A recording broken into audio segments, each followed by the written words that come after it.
You're gonna hear my sisters screaming in the background because they want pizza, and I have to order the pizza, but I'm doing this because priorities, guys.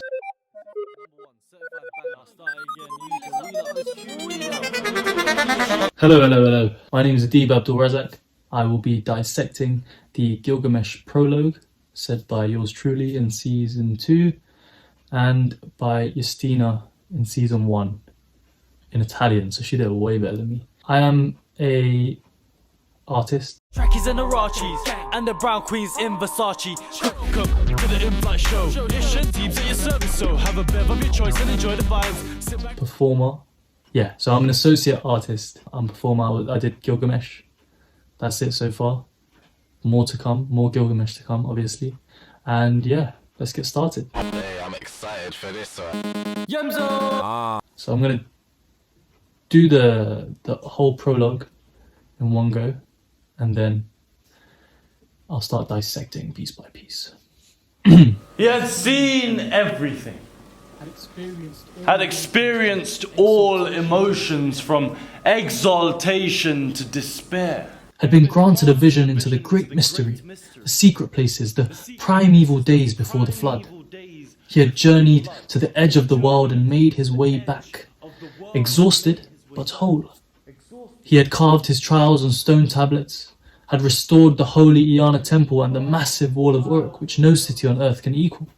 See how its ramparts gleam like copper in the sun. Climb the stone staircase, more ancient than the mind can imagine, and approach the temple, sacred to Ishtar, a temple that no king has equaled in size or beauty. Walk on the wall of Uruk. Walk on the wall of Uruk. Follow Around its course around the city. Inspect its mighty foundations. Examine its brickwork. How masterfully it is built.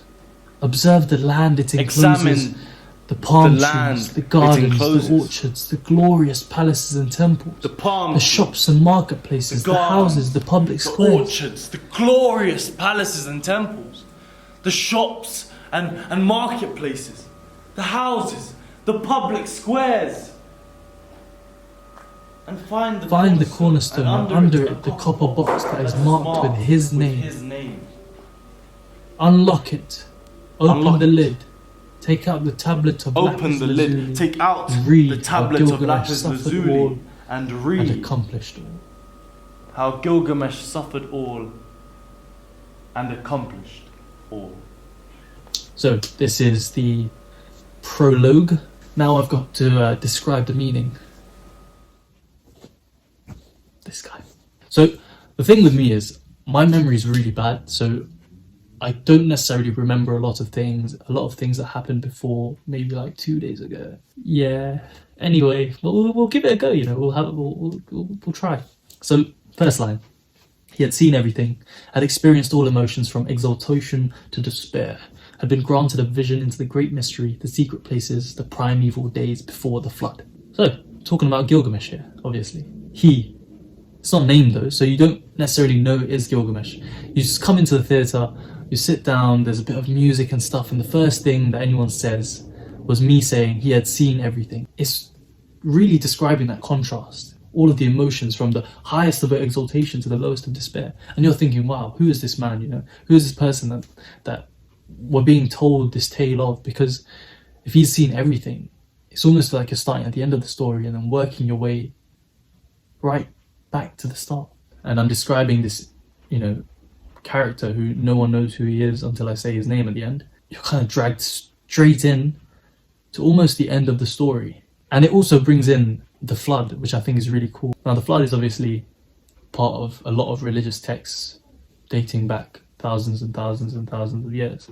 So for it to also be a piece of history in this text, which is one of, if not the first text, you know, that has been recovered, the earliest kind of piece of text that has been recovered, that's crazy. It's almost like, yeah, like making that a real part of history, a real part of kind of the stories that were told, as well as linking it to all of these kind of religions and the kind of tales they're telling as well. But it's really nice to see kind of already you're dragged into, knowing everything about a character without really knowing much about him. Because if he's experienced everything, what is this story about, almost? Yeah, let's move forward. So the next line, he had journeyed to the edge of the world and made his way back, exhausted but whole. He had carved his trowels and stone tablets, had restored the holy Iana temple and the massive wall of Uruk, which no city on earth can equal. Again, it's describing all the kind of trials and tribulations that this character has gone through and how much he's done. Now you're hearing all of this and you're imagining an amazing person who has gone through a lot. He's kind of etched his story and his tale into stone tablets for all of the rest of people to see. He's been a big part of, the religious kind of forces, the holy Iana temple and stuff, and the massive wall of Uruk. Uruk is the name of what is known now as Iraq in the time of Mesopotamia. Mesopotamia. Yeah. And then the next few lines, see how its ramparts gleam like copper in the sun, all the way kind of possibly up until public squares, is now describing Uruk. It's talking about Uruk and the wall of Uruk and how magnificent this city is. It goes from describing a man to describing a city and almost kind of putting them side by side and saying without the man there would be no city and without the city there would be no man, kind of thing. And how because of it's really weird, because it goes from describing this great man and now it's describing this great city, and it's talking about how it almost goes hand in hand. If you're talking about Gilgamesh, you're talking about the city, and if you're talking about the city, you have to talk about Gilgamesh. What those two things did for each other is probably one of the biggest kind of themes in this tale. I think it's so poetic how it kind of describes the city as well. It almost flows, it takes you, and it did in the performance as well. It was like taking you through the city bit by bit, word by word, almost like you could close your eyes and see it in front of you as we were performing. And I think a lot of the times in rehearsals, I feel like at the start of when I was first given this prologue to kind of read, at the start it was almost like a list. It was like a list of things that I was saying. But as the rehearsals kind of went along, I realized because I performed as Gilgamesh in most of the play, it was almost like I was describing and creating the kind of world around me and what that world meant to me as a character. The last lines, find the cornerstone and under it the copper box that is marked with his name, unlock it, open the lid, take out the tablet of lapis lazuli and read how Gilgamesh suffered all and accomplished all. You walk into the theatre and the first thing that the play tells you is what the story is about. It's almost like you are the person now who has gone from seeing this silhouette of a man to going through this whole city to finding this tablet, and now you're ready to read how Gilgamesh suffered all and accomplished all. Now in hindsight, because I know what happens in the play and what it's all about, you can question what he really accomplished and how much he really suffered. But when you first kind of brought into this story as the audience it's almost like it's setting you up for an amazing tale about this amazing man who suffered and he accomplished, and he victory was his, kind of thing. And then the way that goes straight into like the ritual, the club scene, all of those kind of things, it really sets you up and then just like bam, like whacks you out of the stadium, throws you completely somewhere else. So I think this prologue has so much to it that it's really difficult to kind of, I don't know. I think it's brilliant. And the fact it comes back at the end. So in the text, this is the last thing that Gilgamesh says as well.